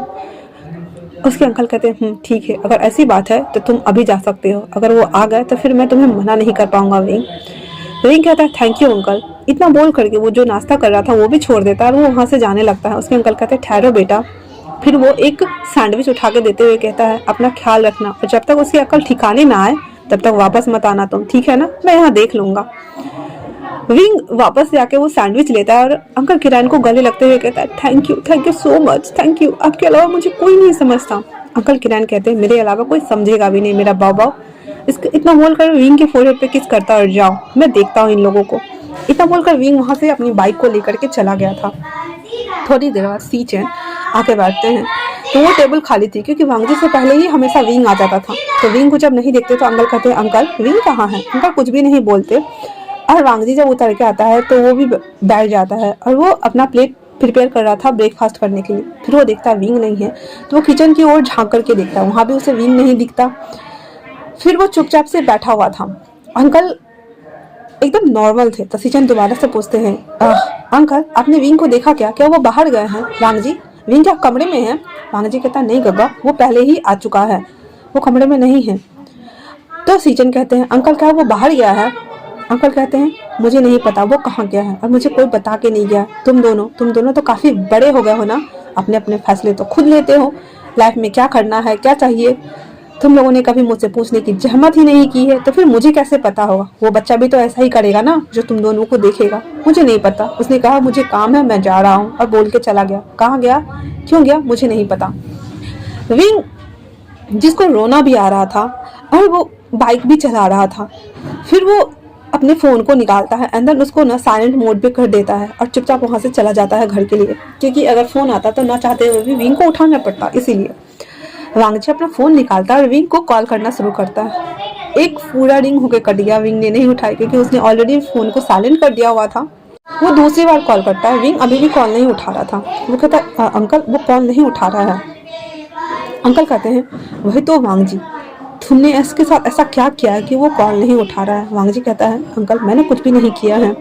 उसके अंकल हाथ मारते हुए कहते हैं क्या सच में तुमने कुछ भी नहीं किया है? हाँ मत भूलो, क्या हमें नहीं पता है कि तुम अपने हस्बैंड के साथ में कैसा ट्रीट करते हो? क्या तुमने कभी भी अपने हस्बैंड को हस्बैंड का दर्जा दिया है? बिल्कुल भी नहीं। और मुझे भूख नहीं है, मुझे नाश्ता नहीं करना। इतना बोल करके गुस्से के मारे वो अपने रूम में चले जाते हैं। अब उस डाइनिंग एरिया में ओनली फॉर सीचन और वांगजी ही बैठे हुए थे। वांगजी सीचन की ओर देख रहे थे इस होप में कि शायद से उसके गग्गा उसे समझेंगे। सीचन चुपचाप से अपना ब्रेकफास्ट करता और जाने लगता है। वांगजी कहता है गग्गा क्या आपको भी लगता है कि मैंने कुछ गलत किया है? सीचन कहते हैं मुझे नहीं पता पर मुझे लगता है कि मैंने कुछ तो गलत किया है जिस वजह से अंकल मुझसे भी नाराज हैं। और अगर तुमने गलत किया है ना वांगजी तो तुम्हें उसे सुधारना चाहिए, ना कि ऐसे आर्ग्यू करके टाइम बर्बाद करना चाहिए। इतना बोल करके सीचन वहां से चले जाते हैं। वांगजी के गले से नीचे खाना नहीं उतर रहा था पर जैसे तैसे करके वो भी खा लेता है एंड देन वो ऑफिस के लिए चला आता है। ऑफिस में आने के बाद उसे मन नहीं लग रहा था, वो फाइल पलट रहा था और विंग के बारे में सोच रहा था कि विंग नहीं है तो उसे शेड्यूल कौन बताएगा। पर जैसे वो फर्स्ट पेज पलटता है उसमें उसका पूरा आज का दिन का शेड्यूल लिखा हुआ था। जब वांगजी उसे देखता है तो उसे मतलब बहुत बुरा लग रहा था। कहता है विंग तुमने मुझे बताया भी नहीं और तुम अपना काम करके गए, आखिर तुम चाहते क्या हो? हाँ। फिर वांगजी उस शेड्यूल के हिसाब से सारा काम करने लगता है। रह के वो बीच बीच में बार बार कहता था विंग मेरे लिए कॉफी लेके आओ, विंग इसका प्रिंट आउट निकाल के लेके आओ। फिर जब वो अपनी नजरों को उठा के देखता था तो वहां ना तो विंग था ना ही उसका अस्तित्व, कुछ भी नहीं था। संभावनाओं के परे विंग जो कि उन सबसे हटके अपने घर न जा करके अपने फ्रेंड नी हेसंग के पास आ गया था। वो उसके कैबिन में हॉल में कैबिन बोल रही हो उसके हॉल में बैठा हुआ टीवी के हर चैनल को बदल रहा होता है। पिछले 15 मिनट से नी हेसंग ओनली फॉर विंग को और टीवी को देख रहा था, जो हर 2 सेकंड बाद वो चैनल को चेंज कर रहा था और एक चैनल को उसने कितनी बार लगाया होगा उसे तो खुद भी पता नहीं था। नी हेसंग इरिटेट होते हुए अपने बालों को नोचते हुए कहता है आखिर तुम करना क्या चाहते हो मुझे बताओगे? हाँ अपने घर का बोल करके तुम यहाँ आए हो और मुझसे बात भी नहीं कर रहे हो, कुछ बता भी नहीं रहे हो, आखिर क्या बात है? तुम दोनों के बीच में झगड़ा हुआ है? नी हेसंग की बात सुनकर विंग कहता है नहीं मुझे झगड़ा नहीं हुआ है, पर मुझे समझ नहीं आ रहा वो मेरे साथ ऐसा क्यों कर रहे हैं। फिर वो फोन रिमोट रख देता और कहता है नी हेसंग मुझे नहीं समझ में आ रहा कि आखिर वो मेरे साथ ऐसा क्यों कर रहे हैं। वो मुझसे प्यार भी नहीं करते, मुझसे सीधे मुंह बात भी नहीं करते, पर जब उन्हें ज़रूरत होती है तभी वो मेरे पास आते हैं। इसको क्या समझूं मैं। और कल जब मैं अपने फ्रेंडों के साथ जब खाना, ऑफिस कलीग के साथ जब खाना खा के बाहर आ रहा था, तब उन्होंने मुझे देखा जब मैं उन लोगों को हग कर रहा था, उन्हें ऐसे भाई कर रहा था, तो वो मुझ पर चिल्लाए और गुस्सा कर रहे थे। तो नीहू सेन कहता, ओ अच्छा, मतलब वो जेलिस फील कर रहा था। नीहू सेन की बात सुनकर विंग कहता, वो और जेलिस, हाँ, उसे कभी फर्क नहीं पड़ता मेरी बातों से या कोई भी चीज़ से। मैं इतनी सारी चीज़ें करता हूँ उसके लिए, उसने कभी नोटिस ही नहीं किया, कभी नहीं नोटिस किया। ऐसा नहीं है, मैं उसकी ड्रेस को ठीक करता हूँ, उसके लिए कपड़े निकालता हूँ, उसकी फाइल को प्रिपेयर करता हूँ, उसके शेड्यूल्स बनाता हूँ, उसके लिए कॉफ़ी लाता हूँ, उसके सारे काम, मतलब पीए कम काम वाली बाई ज़्यादा मैं बन गया था, बट फिर भी उसने कभी नोटिस नहीं किया। और मैं एक बस अपने कलीग के साथ खाना खाने क्या गया, वो तो मुझे कैरेक्टरलेस बोलने लगा। मुझे बहुत बुरा लग रहा है और वो इरिटेट हो रहा था और अपने पैरों को हक करके बैठा हुआ था, पाउटे लिख लिए हुए। नीम सेन कहता, हाँ हाँ हाँ ठीक है ठीक है। फिर वो किचन में जाता है और उसके लिए कुछ पॉपकॉर्न भूज के लाता है। जब वो पॉपकॉर्न खा रहा होता है तो कहता, मैं उसको भी इसी तरह लावे तरह ना फोड़ दूं, मेरा मन कर रहा है। नीम सेन कहता, बस बस बस बस, वो तुम्हारा हस्बैंड है, कोई लावा नहीं, ठीक है ना। और वैसे भी अगर वो सच में तुम्हें पसंद करता है ना, वो तुम्हें मनाने खुद आएगा। अब इस तरह से परेशान होना, मुंह फुलाना बंद करो, बिल्कुल अच्छा नहीं लग रहा। मेरे पास पिन होता ना, मैं तुम्हारे गालों में पिन चुभा देता ताकि ये तुम्हारा गुब्बारा जैसा फेस ना फूट जाए। नी इंसान की बात सुनकर विंग ओनली पर उसे घूर कर देखता है। नी से कहता है, हंस भी दो ना, हंस दो ना, मैं तो हंसा रहा था तुम्हें, हंस दो ना। विंग कहता है, मेरा मन नहीं हो रहा। फिर वांगजी ऐसे ऐसे पागलों वाली जोक क्रैक कर रहा था और ना चाहते हुए विंग को हंसाने की कोशिश कर रहा था। वहीं दूसरी तरफ वांगजी आधे दिन में पूरा परेशान हो गया था, क्योंकि बिना सेक्रेटरी के तो काम वो कर नहीं पा रहा था। ऊपर से जो विंग ने शेड्यूल दिया था उस हिसाब से वो काम तो कर रहा था, पर फालतू का इरिटेट हो रहा था। और अभी वो फाइल भी बना रहा था और सोच रहा था क्या रात को मैंने उसे डांटा इसलिए वो मुझसे नाराज होकर चला गया, क्या इसी वजह से वो चला गया। और बार बार उसके दिमाग में ना ये सब हो रहा था। वो गुस्से के मारे उस फाइल को उठा के फेंक देता और कहता, मुझे बहुत गुस्सा आ रहा है। और वो ऐसे सर पकड़ के खुजा रहा होता है। वापस से बेल बजाता है और बाहर से एक आदमी को कहता है, मेरे लिए कॉफी लेके आओ। वो एम्प्लॉय बेचारा अपनी जान हथेली पर लेकर के कॉफी लाने जाता है। जैसे ही वो कॉफी ला करके वांगजी के टेबल पे रखता है, वांगजी उस कॉफी के ब्रांड को देख कर ही चिल्लाते हुए कहता है, मैं ये पीता हूँ, तो मेरे लिए मोजिटो लेके आया हो, सीरियसली। और वो कॉफी उठा के उसी को फेंक देता है और चिल्लाते हुए कहता है, जाओ मेरे लिए कैपुचिनो लेके आओ। बेचारा एम्प्लॉय बिना मतलब में डांट खा के निकला बाहर से। वो फ्रस्ट्रेट हो रहा था। पूरा दिन जैसे तैसे करके वो काम फिनिश करता है और शाम को घर आता है। जैसे ही वो घर इन करता है, सीचन जो कि ऑलरेडी डांट सुन चुके थे अपने अंकल से, वांगजी जैसे ही घर आता है, उसके अंकल आते ही कहते हैं, फिर तुम बिना खाली हाथ लौट आए, तुम विंग को लेके नहीं आए, मुझसे बात मत करना जब तक तुम उसे लेके नहीं आओगे।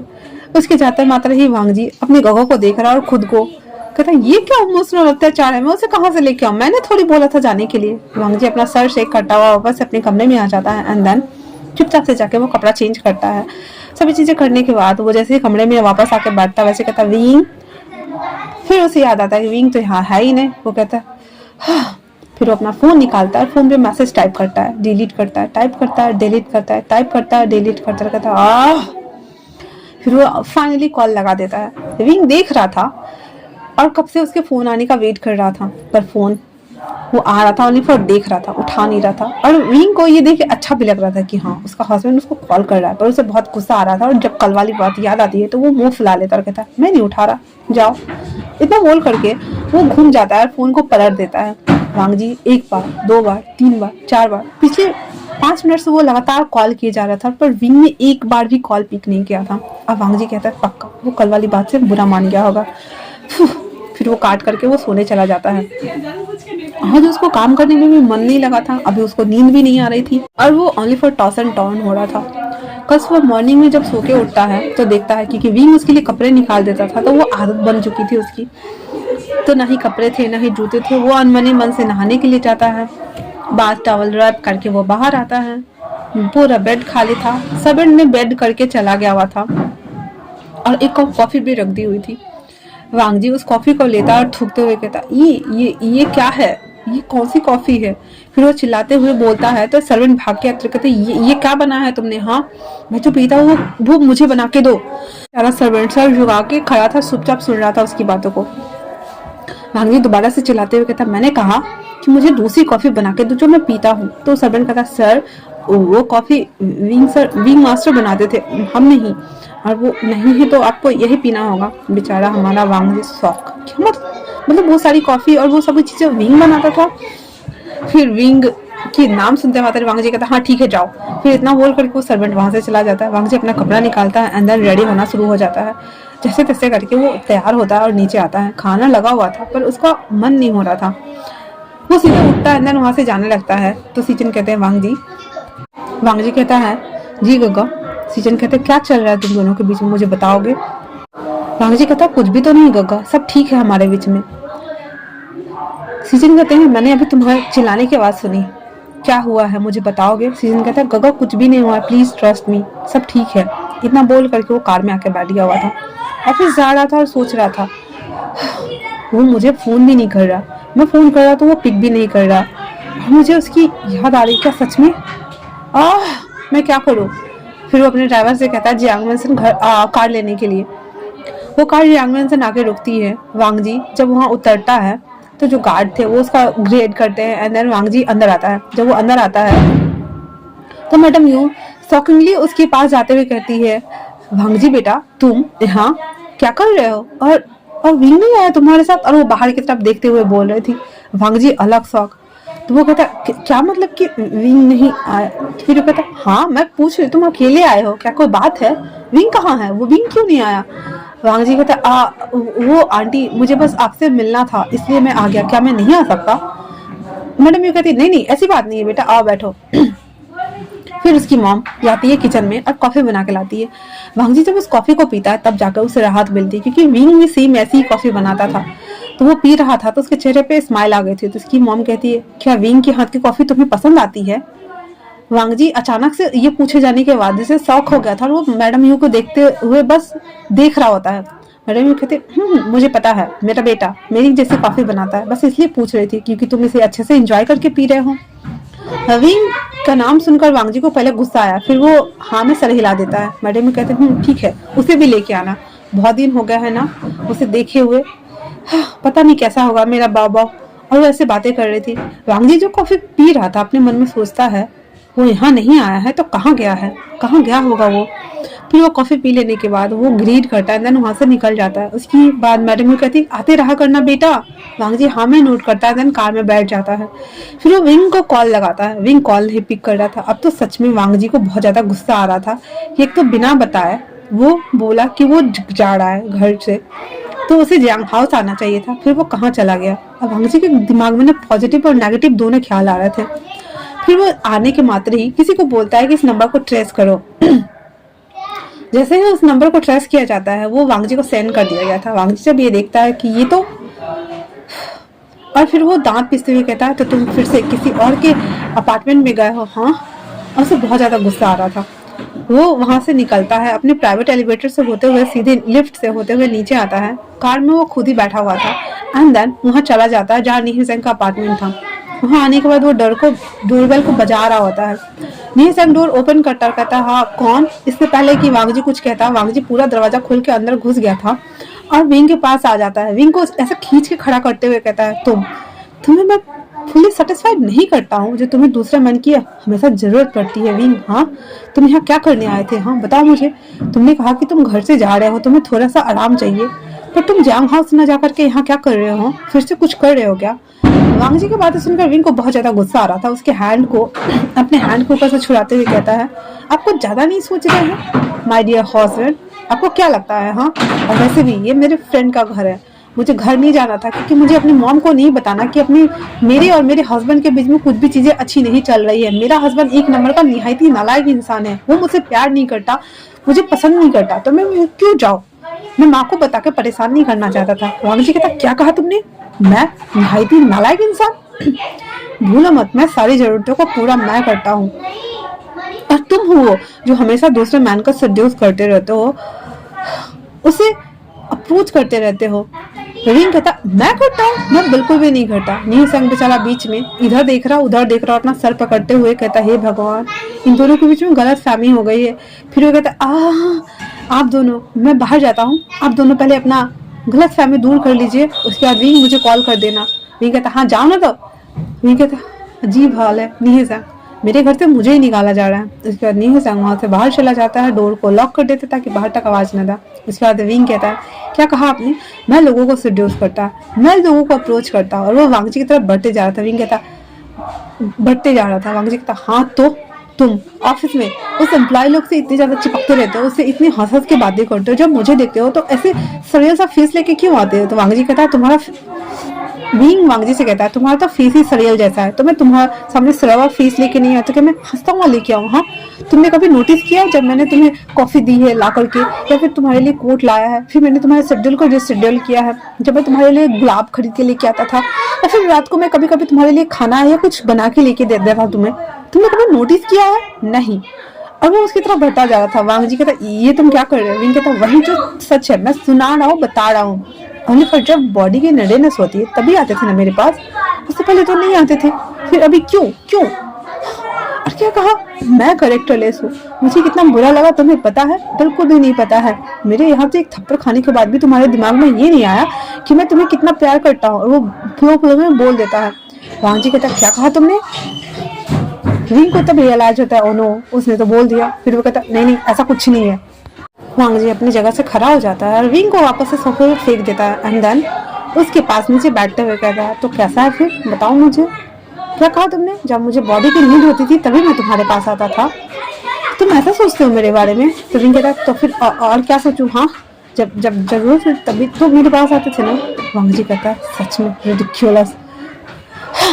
ये एक बात है, पर दूसरी बात ये है कि जब भी मुझे तुम्हारी बॉडी अट्रैक्ट करती थी तो मैं अराउज्ड हो जाता था, इसी वजह से तो मैं तुम्हारे पास आता था विंग, वरना मैं तुम्हारे पास क्या। फिर वो दोबारा से उसके करीब झुकते हुए कहता था और मुझे बिल्कुल भी पसंद नहीं कि मेरा ओमेगा मेरे होते हुए किसी और अल्फा से बात करे, इसीलिए मैं तुम्हें डांटा करता था। तो विंग कहता क्या मतलब? तुम जेलस फील करते थे? चल कुकरा कहीं का, तो फिर बताना चाहिए था ना। वांगजी कहता वो मैं वो वांगजी की बात मैं पे अटक गई थी। विंग कहता हाँ मैं क्या? और वो क्या था जो तुम हमेशा मुझे टॉर्चर किया करते थे? तो वांगजी कहता ओहो, मैं तुम्हें बस हमेशा अपने पास रखना चाहता था, इसलिए मुझे समझ नहीं आता था, फिर मैं तुम्हें काम दे देता था, इस वजह से तुम मेरे पास रह सकते थे, बट मुझे नहीं पता था कि ये सारी चीजें इस तरह से जाएंगी। विंग कहता था किसने बोला था अपना दिमाग इतना ज्यादा लगाने के लिए? हाँ, ऐसे करोगे तो ऐसे ही जाएगी ना। उसके बाद कहता है हटो यहाँ से, और वो उठ के जाने लगता है। तो वांगजी से बैक से हग करते हुए कहता है मत जाओ ना, तुम्हें पता है जब मैंने तुम्हें फर्स्ट टाइम वेडिंग अटायर में देखा था मेन गेट पे, तभी मैं तुम्हें पसंद करने लगा था। फिर जब तुम मेरे सामने आए तो मुझे जिस तरह से तुम मेरे ऊपर गिरे थे और तुमने मुझे किस किया था, वो सभी थिंग्स हुए थे, इस वजह से मुझे बस तुम पर गुस्सा आ रहा था। विंग कहता तो अब क्या हो रहा है? तो कहता धीरे धीरे मैं तुम्हें चाहने लगा था पर मैं एक्सेप्ट नहीं कर पा रहा था, पर अब मैं कह रहा हूँ कि अब मैं सच में तुम्हारे बिना नहीं रह सकता। विंग चलो घर चलते हैं।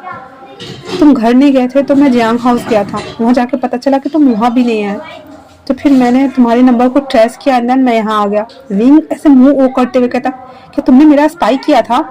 उसने कहा नहीं, मैंने बस तुम्हारे नंबर को ट्रेस किया था और कुछ भी नहीं।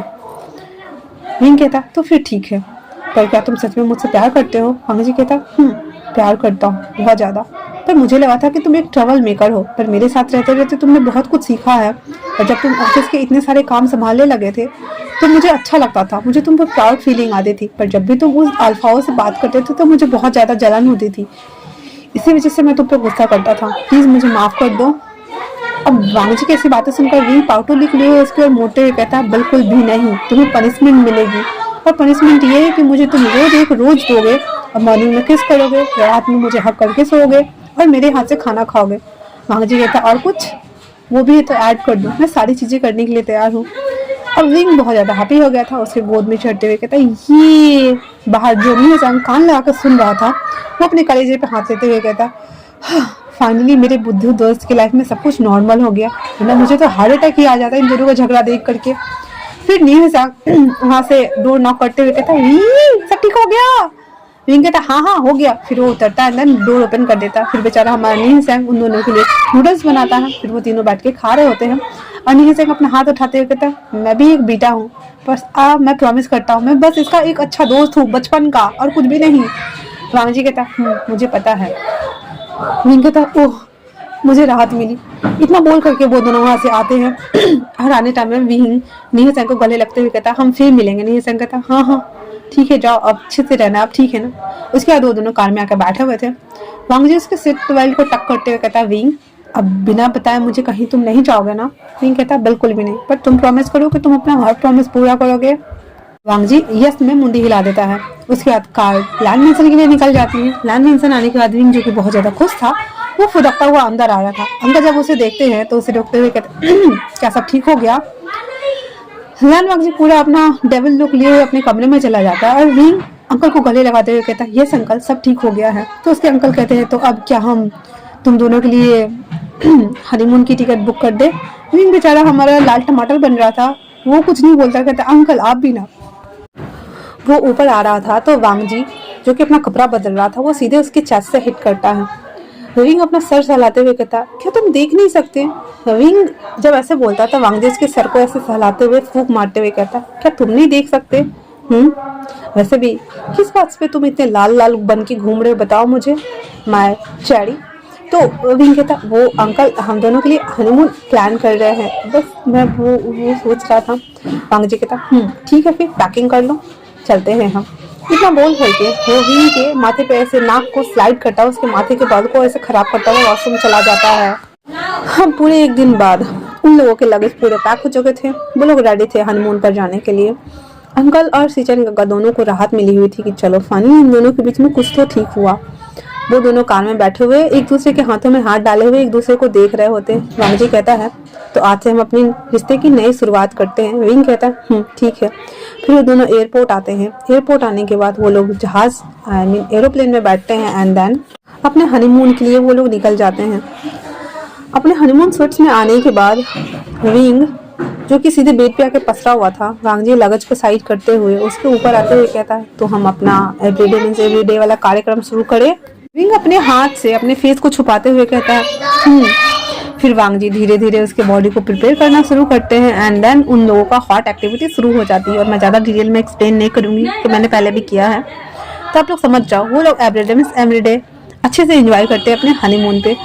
और जो कि हमारा विंग ओमेगा था तो वो वहाँ से हैप्पी वाली न्यूज़ लेकर के ही लौटता है। और अंकल और सीचन गग्गा दोनों बहुत खुश थे और साथ में वांग जी भी बहुत खुश था कि फाइनली उन दोनों के लाइफ में सब कुछ नॉर्मल हो गया था। और वांग जी ने अपना लव भी कन्फेस कर दिया था। वो सभी लोग जब खुश थे तो विंग कहता है वांग जी थैंक यू मुझे इतनी अच्छी फैमिली देने के लिए, इतना अच्छा घर देने के लिए। वांग जी कहता है ठीक है पर थैंक्स तो मुझे तुम्हें करना चाहिए था ना विंग। इतना बोल करके उसके हाथों को चूमता है और कहता है थैंक यू मेरा लास्ट एवर लास्टिंग लव बनने के लिए विंग। और इसी के साथ ये वन शॉट फैन फिक्शन यहीं पे समाप्त होता है। कैसा लगा, जैसा भी लगा हो आप लोगों को मुझे कमेंट करके जरूर बताना। फिर से कह रही हूँ बैकग्राउंड नॉइज के लिए खेद है क्योंकि मैं उसको कुछ नहीं कर सकती। और संडे था तो मैं एक वन शॉट लेके आई। आई होप आप लोग एंजॉय करोगे।